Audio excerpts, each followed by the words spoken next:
Genesis 19. Now the two angels came to Sodom in the evening, and Lot was sitting in the gate of Sodom. When Lot saw them, he rose to meet them, and he bowed himself with his face toward the ground. And he said, Hear now, my lords, please turn into your servant's house and spend the night, and wash your feet. Then you may rise early and go on your way. And they said, No, but we will spend the night in the open square. But he insisted strongly, so they turned into him and entered the house. Then he made them a feast and baked unleavened bread, and they ate. Now before they lay down, the men of the city, the men of Sodom, both old and young, all the people from every quarter surrounded the house. And they called to Lot and said to him, Where are the men who came to you tonight? Bring them out to us, that we may know them carnally. So Lot went out to them through the doorway, shut the door behind him, and said, Please, my brethren, do not do so wickedly. See now, I have 2 daughters who have not known a man. Please let me bring them out to you, and you may do to them as you wish. Only do nothing to these men, since this is the reason they have come under the shadow of my roof. And they said, Stand back. Then they said, This one came in to stay here, and he keeps acting as a judge. Now we will deal worse with you than with them. So they pressed hard against the man Lot, and came near to break down the door. But the men reached out their hands and pulled Lot into the house with them and shut the door. And they struck the men who were at the doorway of the house with blindness, both small and great, so that they became weary trying to find the door. Then the men said to Lot, Have you anyone else here? Son-in-law, your sons, your daughters, and whomever you have in the city, take them out of this place. For we will destroy this place, because the outcry against them has grown great before the face of the Lord, and the Lord has sent us to destroy it. So Lot went out and spoke to his sons-in-law, who had married his daughters, and said, Get up, get out of this place, for the Lord will destroy this city. But to his sons-in-law he seemed to be joking. When the morning dawned, the angels urged Lot to hurry, saying, Arise, take your wife and your 2 daughters who are with you, lest you be consumed in punishment of the city. And while he lingered, the men took hold of his hand, his wife's hand, and the hands of his 2 daughters, the Lord being merciful to him, and they brought him out and set him outside the city. So it came to pass, when they had brought them outside, then he said, Escape for your life. Do not look behind you, nor stay anywhere in the plain. Escape to the mountains, lest you be destroyed. Then Lot said to them, Please, no, my lords. Indeed now your servant has found favor in your sight, and you have increased your mercy, which you have shown me by saving my life. But I cannot escape to the mountains, lest some evil overtake me and I die. See now, this city is near enough to flee to, and it is a little one. Please let me escape there. Is it not a little one? And my soul shall live. And he said to him, See, I have favored you concerning this thing also, in that I will not overthrow this city for which you have spoken. Hurry, escape there, for I cannot do anything until you arrive there. Therefore the name of the city was called Zoar. The sun had risen upon the earth when Lot entered Zoar. Then the Lord rained brimstone and fire on Sodom and Gomorrah from the Lord out of the heavens. So he overthrew those cities, all the plain, all the inhabitants of the cities, and what grew on the ground. But his wife looked back behind him, and she became a pillar of salt. And Abraham went early in the morning to the place where he had stood before the Lord. Then he looked toward Sodom and Gomorrah, and toward all the land of the plain, and he saw, and behold, the smoke of the land, which went up like the smoke of a furnace. And it came to pass, when God destroyed the cities of the plain, that God remembered Abraham, and sent Lot out of the midst of the overthrow, when he overthrew the cities in which Lot had dwelt.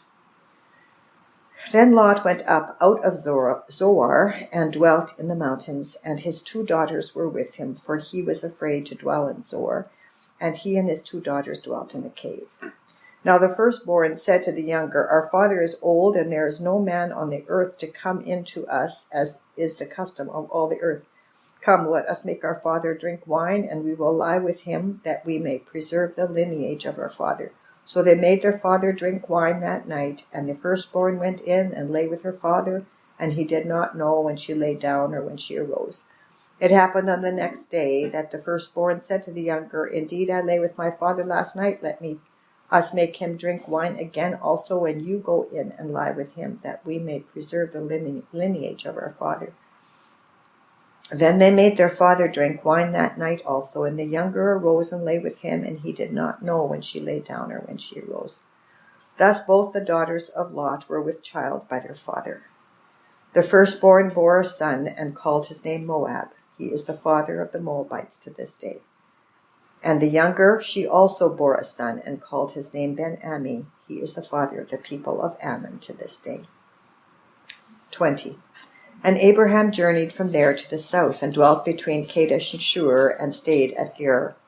Now Abraham said of Sarah, his wife, she is my sister. And Abimelech, king of Gerar, sent and took Sarah. But God came to Abimelech in a dream by night and said to him, Indeed, you are a dead man because of the woman whom you have taken, for she is a man's wife.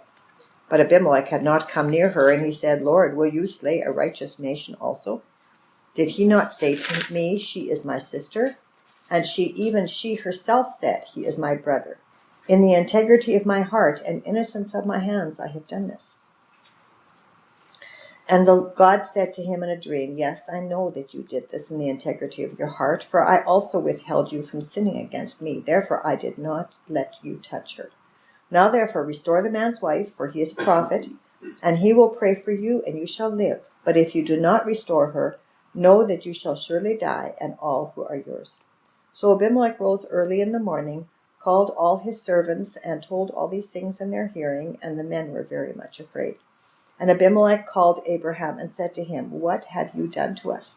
How have I offended you that you have brought on me and on my kingdom a great sin? You have done deeds to me that ought not to be done. Then Abimelech said to Abraham, What did you have in view that you have done this thing? And Abraham said, Because I thought, surely the fear of God is not in this place, and they will kill me on account of my wife. But indeed she is truly my sister. She is the daughter of my father, but not the daughter of my mother. And she became my wife. And it came to pass, when God caused me to wander from my father's house, that I said to her, This is your kindness, that you should do for me in every place wherever we go. Say of me, he is my brother. Then Abimelech took sheep, oxen, and male and female servants, and gave them to Abraham, and he restored Sarah his wife to him. And Abimelech said, See, my land is before you, dwell where it pleases you. Then to Sarah he said, Behold, I have given your brother 1,000 pieces of silver. Indeed, this vindicates you before all who are with you and before everybody. Thus she was rebuked. So Abraham prayed to God, and God healed Abimelech, his wife, and his female servants. Then they bore children. For the Lord had closed up all the wombs of the house of Abimelech because of Sarah, Abraham's wife. 21. And the Lord visited Sarah as he had said, and the Lord did for Sarah as he had spoken. For Sarah conceived and bore Abraham a son in his old age, at the set time of which God had spoken to him. And Abraham called the name of his son who was born to him, whom Sarah bore to him, Isaac. Then Abraham circumcised his son Isaac when he was 8 days old, as God had commanded him. Now Abraham was 100 years old when his son Isaac was born to him. And Sarah said, God has made me laugh, and all who hear will laugh with me. She also said, Who would have said to Abraham that Sarah would nurse children? For I have borne him a son in his old age. So the child grew, and was weaned. And Abraham made a great feast on the same day that Isaac was weaned. And Sarah saw the son of Hagar the Egyptian, whom she had borne to Abraham, scoffing. Therefore she said to Abraham, Cast out this bondwoman and her son, for the son of this bondwoman shall not be heir with my son, namely with Isaac. And the matter was very displeasing in Abraham's sight because of his son. But God said to Abraham, Do not let it be displeasing in your sight because of the lad, or because of your bondswoman. Whatever Sarah has said to you, listen to her voice, for in Isaac your seed shall be called. Yet I will also make a nation of the son of the bondwoman, because he is your seed. So Abraham rose early in the morning, and took bread and a skin of water, and putting it on her shoulder, he gave it and the boy to Hagar, and sent her away. Then she departed and wandered in the wilderness of Beersheba. And the water in the skin was used up, and she placed the boy under one of the shrubs. Then she went and sat down across from him at a distance of about a bowshot, for she said to herself, Let me not see the death of the boy. So she sat opposite him and lifted her voice and wept. And God heard the voice of the lad. Then the angel of God called to Hagar out of heaven and said to her, What ails you, Hagar? Fear not, for God has heard the voice of the lad where he is. Arise, lift up the lad, and hold him with your hand, for I will make him a great nation. Then God opened her eyes, and she saw a well of water.